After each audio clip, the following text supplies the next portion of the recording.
lima ataupun empat, tiga, ada disebut caranya oleh Nabi SAW. Syekh Muhammad Umar Bazmul di karang buku Salatut Tatawwu' fi Daw'il Kitab wa Sunnah, himpunan salat sunat menurut Al-Quran dan As-Sunnah. Dia bahaskan topik khusus pasal cara Nabi lakukan salat malam, salat witir. Juga termasuk dalamnya salatut tarawih. Jadi ada yang dibuat jumlah bilangan rakaatnya 4, 4, 3. Ada jumlahnya 2, 2, 2, 2. Ada jumlahnya direct 9 ataupun 8 kemudian disusuli dengan 3. Maknanya 8 rakaat direct, daripada rakaat pertama direct sampai 8. Pelik tu, pelik. Tapi lihat di dalam hadis Nabi SAW dan perbuatan para sahabat. Ada benda tu, ada. Cuma yang dipopularkan dalam masyarakat kita 2, 2, 2. Juga di beberapa tempat tertentu ada buat 4, 4, 3. Itu kepada cara kita nak laksanakan salat tersebut. Jumlahnya 11. Adapun kalau kita nak kurangkan daripada tu, lakukan salat yang Nabi tak pernah tinggal, witir. Witir. Witir ni salat apa? Salat witir. Salat witir ni salat apa? Dia bukan kata ada usolli sunnatal witri ke, salat tu jenama dia witir. Seperti baju yang jenamanya Nike, seperti baju yang jenamanya Adidas, ataupun baju yang jenamanya All Black. Contoh, dia salat ni kita kena tahu ada yang Nabi letakkan jenama, ada yang Nabi tak letakkan jenama. Salat witir ni dia bukan letakkan jenama. Salat witir merujuk kepada jumlah rakaat yang kita lakukan. Dia bukan nama, dia bukan jenama. Jumlah kalau kita lakukan ganjil bilahnya, maka ia adalah witir lah. Simple lah. Sebab tu kata Nabi di dalam hadis, sembahyang witir ni, witir adalah salah satu daripada cara sembahyang malam, iaitu mengganjilkan jumlahnya. Mengganjilkan jumlah salat ni sangat baik. Berdalilkan beberapa hadis, antaranya kata Nabi di dalam hadis, innallaha witrun wa yuhibbul witir. Allah itu witrun, satu, ganjil kan, dan suka kepada ganjil. Kemudian kata Nabi dalam hadis yang lain, salatul witri afdalu khairun min humurin ni'am. Khairun min humurin na'am. Salat sembahyang witir ini lebih baik daripada unta merah. Ada kata humurin na'am ni menunjukkan kepada jumlah 1 ekor unta merah. Maknanya di sini ada kelebihan dia, iaitu kelebihan pada mengganjilkan salat malam. Jadi sebab tu Syekh Muhammad Umar Bazmul dia susun, nak buat 3 boleh. Tiba-tiba 1 tu tak ada lah, 3 buat. Kemudian 5, 7 nak buat. Kemudian nak buat 11. Jadi terpulang kepada kesediaan kita. Cuma kalau kita nak kualitikan lagi sembahyang malam ni, nak kualitikan lagi, lakukan ia setelah bangun malam, setelah kita tidur. Bila kita bangkit setelah kita tidur, dia akan kategori tahajud. Tetapi solat tersebut tetap solat witir, kerana kita mengganjilkan jumlahnya. Kerana dengan mengganjilkan jumlah, ada ganjaran-ganjaran tertentu yang telah dinyatakan oleh Nabi SAW. Nampak? Jelas tak? Okey. Jadi kita faham. Itu di antara amalan yang Nabi SAW lakukan. Kemudian, sahabat-sahabat sekalian, dan yang paling penting, salat malam ni kadang-kadang Nabi lakukan berjamaah, kadang-kadang Nabi lakukan bersendirian. Banyak dalil dia. Ada hadis Ibnu Abbas, Nabi tunaikan berjamaah dengan Ibnu Abbas. Tapi banyaknya Nabi melakukan secara bersendirian. Aisyah radhiyallahu anha menjadi saksi betapa Nabi salat malam. Dahsyat, sehingga kata Aisyah radhiyallahu anha, hatta tatafattara qadamah, Nabi salat malam sampai pecah tapak kaki Nabi sallallahu alaihi wasallam. Pecah tapak kaki Nabi. Sehingga kan Aisyah bertanya, ya Rasulullah, qad ghufira laka ma taqaddama min dhanbika wa ma ta'akhkhar, diampunkan dosa engkau yang telah lalu dan akan datang. Pasal apa Nabi sembahyang lagi payah-payah macam ni? Buat wajib cukuplah. Apa kata Nabi? Afala kata Nabi, afala akuna abdan syakura, aku tak boleh jadi seorang hamba yang bersyukur kepada Allah kah? Bersyukur Nabi salat malam sampai pecah tapak kaki. Kita buat apa? Futsal. Ha? Jadi ini satu cara. Jadi kita nak buat berjamaah pun boleh kadang-kadang, dan perbanyakkan lakukan secara bersendirian. Itu amalan malam. Cuma dalam solat malam tu, ketika mana kita bersolat, contoh kita pilih waktu sesuai untuk kita berdoa.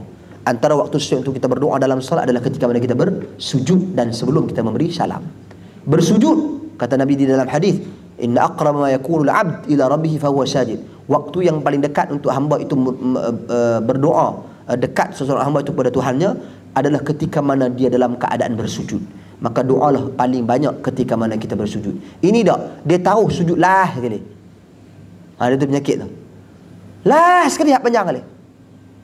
Tak, sujud daripada awal nak panjang, tidak ada masalah sampai habis.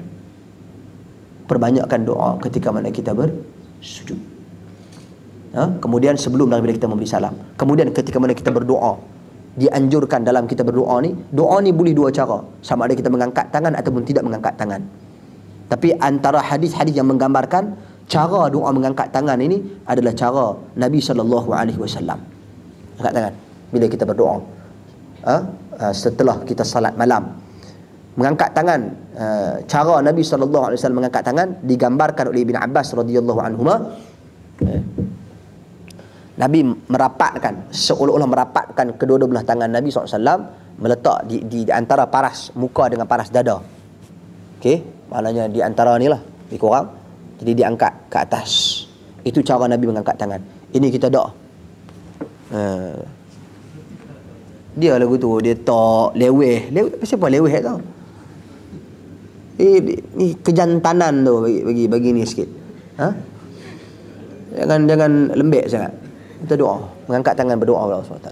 Dan banyak hadis yang menunjukkan keharusan ataupun tuntutan kita mengangkat tangan dalam berdoa. Tu pun mengangkat tangan dalam berdoa ada timing-timing dia.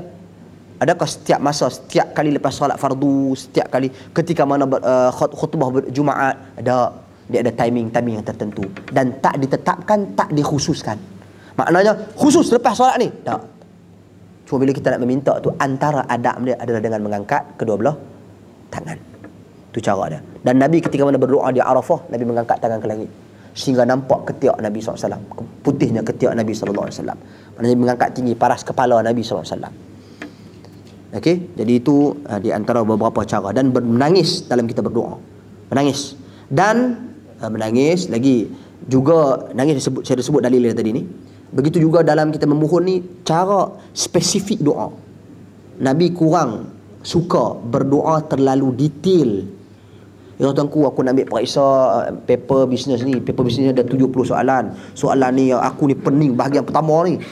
Tak payah cerita lagu tu. Detail sangat tak payah. Doa umum, ya tuanku berikanlah aku kejayaan pada bidang ni. Dan Nabi lebih suka doa seperti itu. Cuma kalau benda ada keperluan sangat-sangat, dalam hadis Abu Dawud, Nabi SAW ada mengajar kita berdoa. Mohonlah kepada Allah, kata Nabi, walaupun bil milh, walaupun bin ni'al. Mohonlah kepada Allah walaupun kamu nak mohon garam, minta garam yang tak ada, dan juga minta kasut. Sebab garam dengan kasut dulu satu keperluan Arab. Tak ada kasut nak jalan musim panas macam mana? Tanah Arab berpasyak, berbatu. Jadi satu keperluan. Jadi kalau tak ada benda tu bermasalah, mohonlah walaupun kepada Allah Subhanahu Wa Taala. Minta. Bukanlah turun jatuh, pum, jatuh kasut dua pasang. Tak ada. Garam satu keperluan untuk makan. Kata Nabi SAW, boleh minta, mohon kepada Allah Subhanahu Wa Taala. Maknanya boleh kalau kita spesifikkan dalam keadaan yang kita sangat-sangat perlukan, tapi bukan keterlaluan dalam mendetailkan doa sampai ke tahap saya nak kereta Mercedes ni berabus tahun ni, keluar tahun ni, lepas tu saya nak ni tayar dia macam ni, tak payah. Dan tuanku, aku perlukan kenderaan yang baik untuk ku naiki. Doa-doa yang umum seperti itu lebih disukai dan dicintai Nabi SAW. Dan Nabi suka mengulangi doa yang sama 3 kali. Ini yang kita lakukan dalam kaedah kita berdoa dan kaedah kita bersalat malam, khususnya bila dekat-dekat dengan ujian. Sebab itu kalau kita tengok para sahabat Nabi bila berperang, mereka tetap meneruskan salat khauf, membuktikan bahawasanya hubungan dengan Allah itu penting di saat-saat genting. Wallahu a'lam. Tidak lagi. Ente dia tadi. Salam. Sebelum ni Ustaz cakap pasal tawasul dengan amalan solat. Macam mana pula dengan amalan nazar? Kira macam kalau dah berjaya kita nak puasa sunat sehari. Okey. Adakah itu amalan sunnah? Bismillah. Nazar ni satu hal yang disyariatkan juga. Nazar. Tetapi Nabi SAW kurang gemar bernazar. Sebab apa? Sebab nazar ni kita demand. Kalau bagi baru buat. Nampak? Jadi Nabi kita lebih gemar bertawasul dengan amal soleh. Ingatlah nazar ni pun nazar yang syar'i ya. Nazar kita buat tak ketawa halau. Kalau ni cukup kepala. Cukup kepala ada apa cukup kepala? Cukup kepala ni kalau dulu, zaman dulu adalah ciri-ciri khawarij. Dulu digambarkan di antara ciri-ciri khawarij, depa ni suka botak kepala. Sikit botak. Bukan skinhead tu yang rambut pendek tu, botak tu. Botak cukup licin. Ini ciri-ciri khawarij yang digambarkan di dalam hadis depa ni. Jadi kita tengok nazar apa yang sesuai. Nazar nak buat korban ke, harus. Tapi Nabi lebih gemar melakukan amal kebaikan dulu, kemudian memohon kepada Allah hasil daripada amalan kebaikan yang kita buat. Nampak tak? Itu baru lebih mudah. Kita nak minta tolong dengan orang. Kita nak minta pinjam duit kawan kita. Kalau kita kata kawan kita, hang bagi duit hang kat aku, nanti aku tolong hang. Dengan kita tolong dia dulu, tolong. Weh, aku pinjam duit ke? Dia pun kata, oh hang ada makna, tapi tak apalah hang tolong aku. Dia mudah sikit nak bagi. Ada makna hang main duk rapat dengan aku, hang main duk hantar Maggi kat aku. Semua ni ada makna, tapi tak apalah hang tolong aku banyak, aku bagi. Beza dengan hang bagi duit aku sikit. Hang bagi aku, nanti aku tolong hang. Dia lain sikit. Tu kalau kita manusia berperasaan sedemikian rupa, apatah lagi Allah Subhanahu Wa Taala. Pasal Allah Subhanahu Wa Taala ni dia sangat ghirah. Ghirah ni maksud dia cemburu, dia sangat kuat. Sebab tu seorang sahabat Nabi berkata kepada Nabi, ya Rasulullah, demi Allah kata, aku akan tikam dengan pedang orang yang melihat, sekiranya aku melihat isteriku bercakap dengan orang lelaki. Tikam dengan pedang nak bunuh. Kata Nabi SAW, demi Allah aku lebih la aghyar minka, wallahu la aghyar minni. Demi Allah aku lebih cemburu daripada hang. Kalau hang cakap aku lebih teruk lagi cemburu. Tapi Allah lebih cemburu daripada aku. Jadi bila Allah Subhanahu Wa Taala lebih cemburu, janganlah kita demand dengan dia. Kita buat dulu kebaikan, buat dulu amal soleh, lepas tu kita minta kepada dia, Allah Tuhan aku dah buat dah ni amal soleh ni. Kerja aku dah selesai dah takat ni, aku dah buat dah amal kebaikan ni, maka aku minta, oleh kerana aku lakukan amal kebaikan ini, aku minta ganjaran. Aku minta pembalasan, aku minta hal sekian. Wallahu a'lam. Okey, ada satu soalan belakang lagi kawan kita.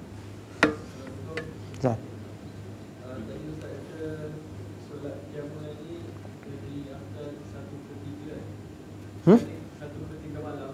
Jadi cara kita nak tahu 1/3 malam tu bila? Kedua ke ketiga ke? Bismillah.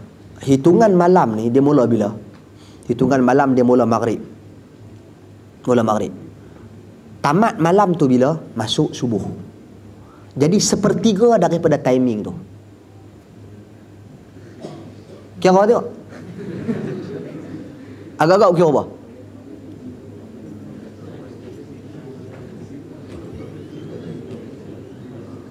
Saya pun tak tahu nak kira.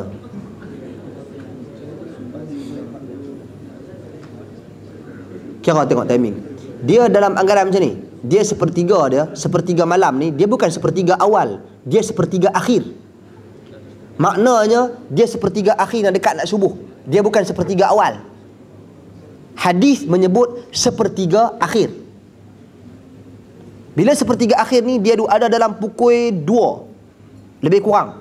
2-3 timing tu. Sebab apa? Sebab Nabi mangkit waktu tu, Nabi salat sampai dekat dengan subuh. Kemudian Nabi tutup dengan witir. Kemudian Nabi berbaring, ittija'. Duduk berbaring, sunnah berbaring ya.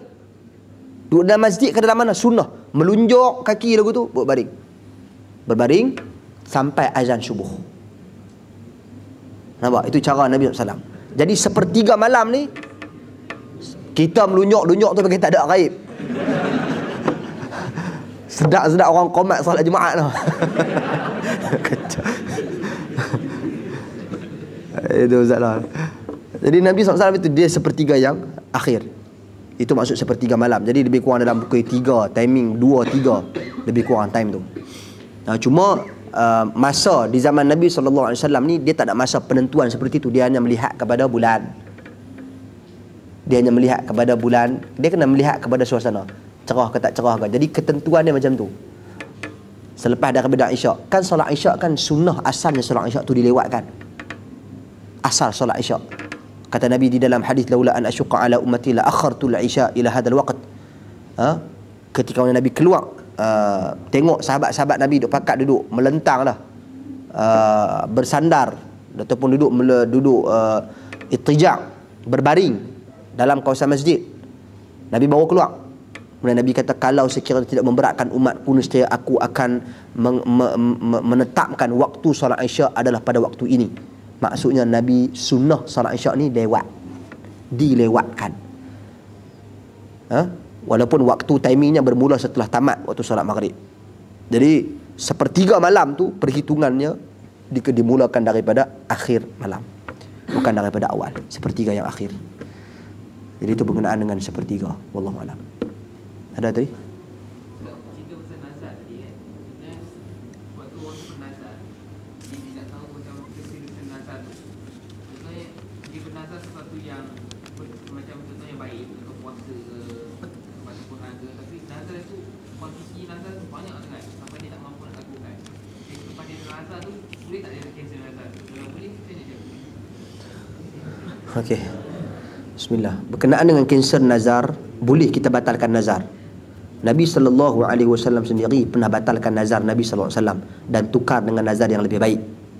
Pernah Nabi lakukan sedemikian rupa. Cuma bila kita tukar dan batalkan nazar tersebut, sekiranya nazar kita tu nazar yang dibenarkan di dalam syariat Islam, bukan nazar yang haram. Contoh, kalau aku berjaya dalam maksud aku nak pergi mencuri, nazar tersebut dan saya tahu contoh mudah, kita faham. Yang tu memang tak sah, nazar tu memang tak sah, terbatal automatik sebab bukan syar'i. Tapi yang ni, yang harus ataupun yang syar'i, dia jadi wajib.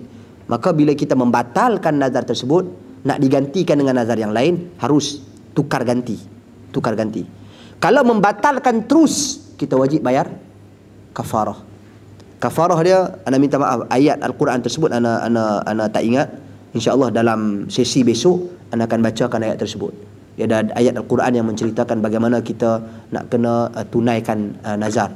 Ada berkenaan dengan memberikan pakaian, ada berkenaan dengan berpuasa. Okey, itu dinyatakan di dalam Al-Quran, di dalam surah Al-Baqarah, seingat ana, satu ayat yang menceritakan bagaimana kita nak membatalkan nazar kita, kalau ataupun bagaimana sekiranya kita batalkan nazar kita secara khususnya. Pendetailannya insya-Allah dalam sesi besok. Ingatkan ana tentang ayat tersebut. Wallahu a'lam. Silakan. Kaum ibu ada bagi soalan sini ya.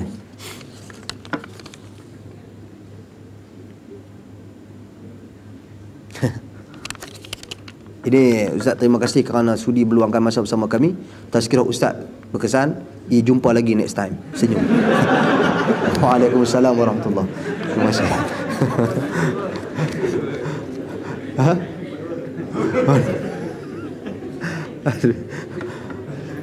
Disebabkan dari tempat study, contohnya ke surau, mengambil masa, ramai yang suka gabungkan dua waktu solat. Contoh, semayang zuhur masa dah nak habis waktu, lepas masuk waktu asar, terus masuk solat asar. Apa nasihat dan pendapat Ustaz? Okey, berkenaan dengan yang ni hal ini dia panggil jamak suri. Jamak suri. Benda ni dibahaskan oleh Al-Imam Asy-Syaukani dalam Nailul Awtar. Dia di antara yang mula-mula, seingat saya, di antara yang menggunakan terminologi jamak suri. Dia panggil seakan-akan gambaran jamak. Sebab jamak tu artinya himpun. Istilah asal jamak, dia ada takdim ataupun takhir. Awalkan ataupun akhirkan. Awalkan bererti kita masukkan waktu salat asar ke dalam zuhur, ataupun akhirkan, masukkan zuhur dalam waktu asar. Tu akhir.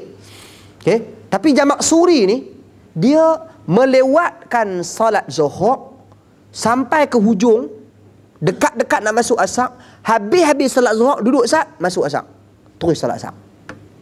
Itu dia panggil jamak suri. Bagaimana terminologi ini boleh dikeluarkan? Apabila ada hadis Nabi SAW disebut dalam Sahih Muslim, disebut oleh sahabat, Kana Rasulullah SAW yajma' baina salatain bidunil khawfi wal matar.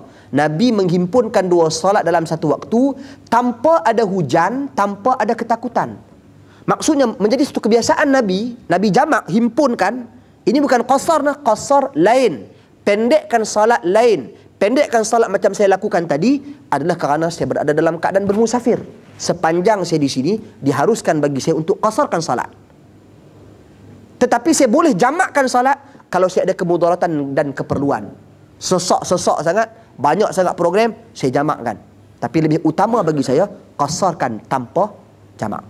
Seperti mana Nabi lakukan ketika mana Nabi berada di Makkahul Mukarramah, 18 hari Nabi tunaikan 2.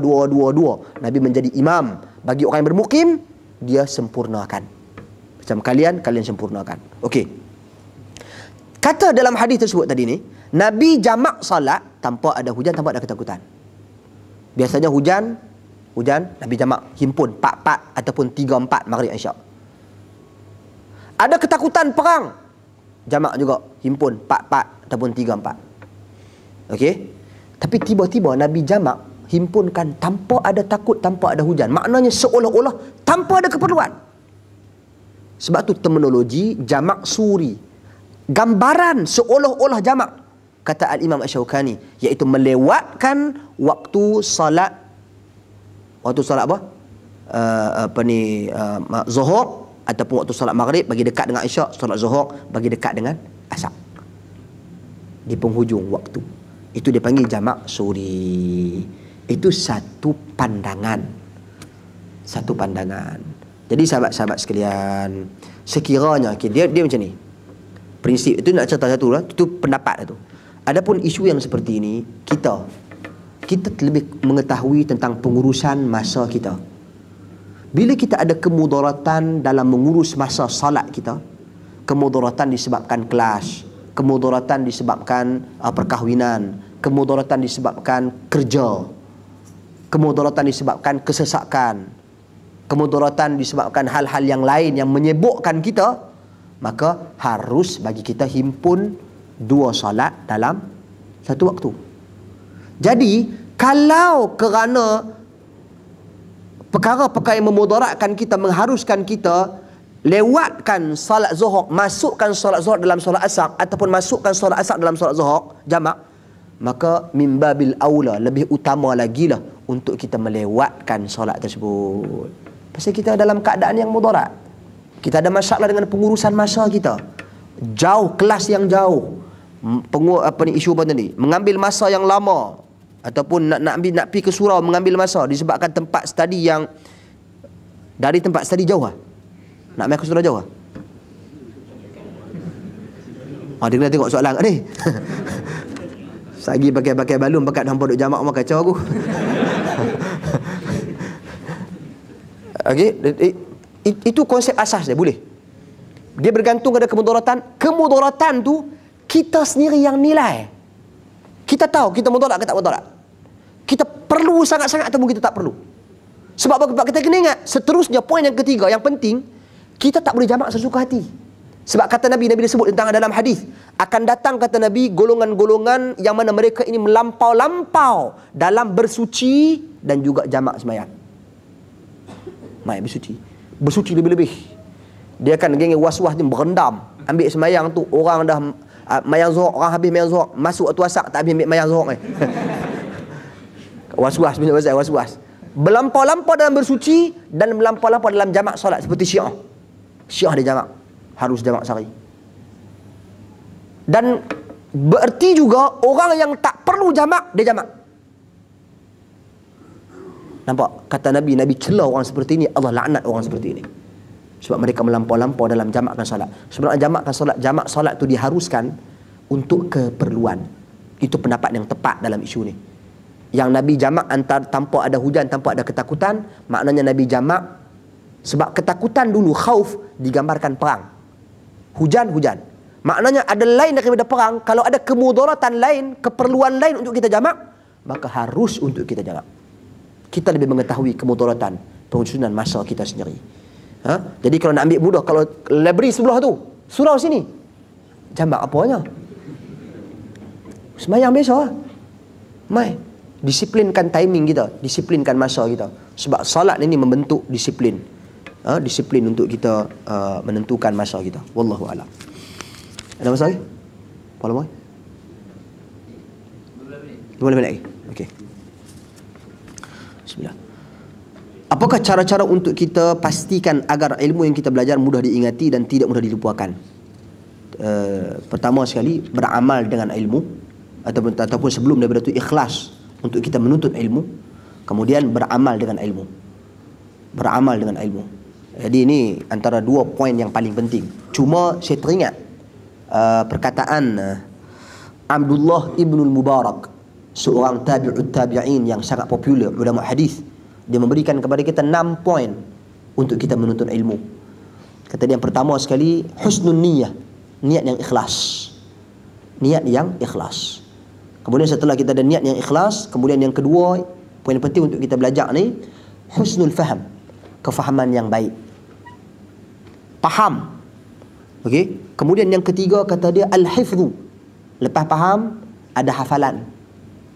Kemudian al-kitabatu, tulis. Kemudian kata dia yang kelima al-amalu, beramal dengan ilmu. Dan yang keenam an-nashru, sebarkan ilmu. 6 poin dia bagi. Ini ke-6 poin ni membantu untuk kita hadam ilmu kita. Kalau macam dulu masa saya belajar dulu, antara cara yang digunakan untuk kita nak mudah ingat dalil. Sebab kami nak kena hafal dalil, kita nak kena hafal hadis. Jadi bila cara mudah untuk nak hafal hadis tu, contoh hadis berkenaan dengan cara berwuduk. Jadi masa kita nak berwuduk, kita ingatkan dulu. Bukanlah setiap kali, tapi waktu kita free, time kita free, kita hafal hadis, baca hadis tu dulu, baru kita berwuduk. Baru kita ingat basuh sebut macam mana, al-yadain al-mirfaqain, kemudian mashur ra's, kemudian jadi kita ingat hadis apa, dalil dia apa, dalil dia apa, dalil dia apa. Tu maknanya kita beramal. Jadi kita kaedah untuk mudah untuk kita mengingatkan adalah kita mengamalkan. Kemudian kita cerita ke orang. Bila kita sampaikan kepada orang, bila kita mengajak orang, ilmu tu akan jadi lebih mantap. Jadi ikut 6 poin tadi pun saya rasa dah cukup dah. Ikhlas, kefahaman yang betul, kemudian hafal, tulis ilmu kita. Kerana kata para ulama, kata para ahli ilmu, al-ilmu saydun wal kitabatu qaydu. Ilmu itu adalah seperti haiwan buruan, mangsa buruan, dan tulisan itu diibaratkan seperti tali kekangan untuk mengekang haiwan buruan tersebut. Kemudian yang kelima, beramal dengan ilmu, paling penting beramal. Okey, dan yang keenam, sebarkan apa yang kita amalkan. Itu 6 poin diberikan oleh ulama besar tabi'ut tabi'in, al-Imam Abdullah ibn Mubarak. Kemudian Ustaz tadi solat jemaah bacaan Fatihah tak ada bismillahirrahmanirrahim. Boleh ya? Bukan tak ada, ada bacaan bismillah, cuma perlahan. Sir, bukan tak ada. Bismillah adalah sebahagian daripada ayat Al-Quranul Karim. Kekhilafan tentang bismillah ni, satu kekhilafan perselisihan ahli ilmu yang panjang. Perselisihan yang panjang, yang mana saya lebih bersetuju kadang-kadang baca kuat, selalu baca pelan. Saya lebih bersetuju kepada pendapat tersebut. Tetapi perbezaan ini tak menjadikan dan membuatkan kita berpecah. Tak menjadi dan membuatkan kita saling tuhmah antara satu dengan yang lain. Bila orang yang baca pelan, mufaraqah sembahyang, keluar, pum. Haram. Ataupun dengar orang baca kuat, ini bid'ah, keluar. Tak boleh. Sebab ini kekhilafan pada dalil. Masing-masing ada dalil. Benda ni paling cantik, kalian bacalah tulisan ulasan Syekh Masyhur Hasan Salman, Masyhur Hasan Ali Salman, dalam Akhta'ul Musallin, Al-Qaul Mubin fi Akhta'il Musallin, tentang himpunan ensiklopedia kesalahan-kesalahan dalam solat. Dia bahaskan tentang bismillah. Dia bahas, saya bersetuju sangat dengan pendapat dia, di mana persisian ni bermula daripada hadis Nabi di Mekah, Nabi baca kuat. Di Madinah, Nabi baca pelan. Jadi cuma tak dinyatakan pada ketika tu Nabi duduk di Mekah, Nabi baca kuat. Tak dinyatakan secara jelas Nabi duduk di Madinah, Nabi baca pelan. Cuma difahami berdasarkan sahabat Nabi. Hadis Abu Hurairah. Abu Hurairah ni dia kawan dengan Nabi lah. Jadi bila dia cerita Nabi baca bismillah pelan tu, itu di Madinah lah tu. Maka ulama mengambil pendekatan bahawasanya hadis tentang bismillah perlahan ini membatalkan hadis tentang bismillah kuat.